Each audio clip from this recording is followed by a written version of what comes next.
रउआ ओही लाठी कल पिछड़े पड़ल बानी लेके लोहाधी कल भोरही से बानी रउआ ओही लाठी कल पिछड़े पड़ल बानी लेके लोहाधी कल तो सारा की न सेंसर किया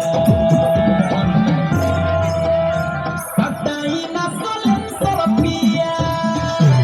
गोड़ी में धली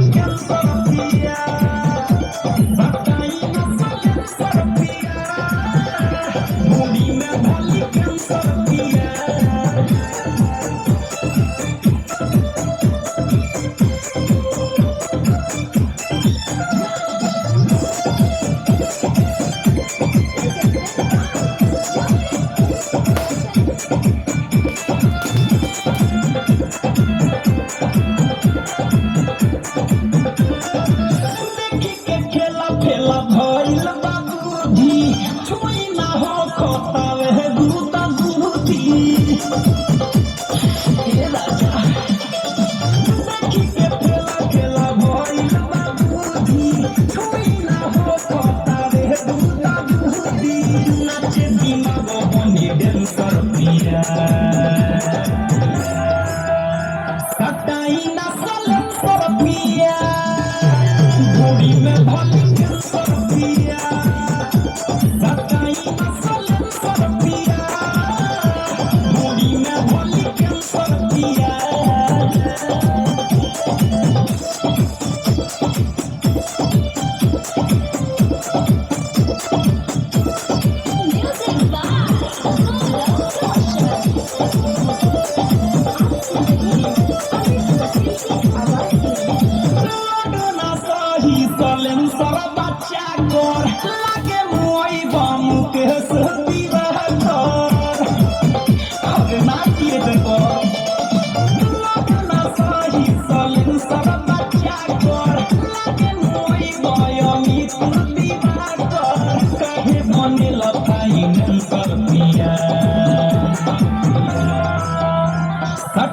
न सेंसर पिया गोड़ी में धली कैंसर पिया सटाई न सेंसर पिया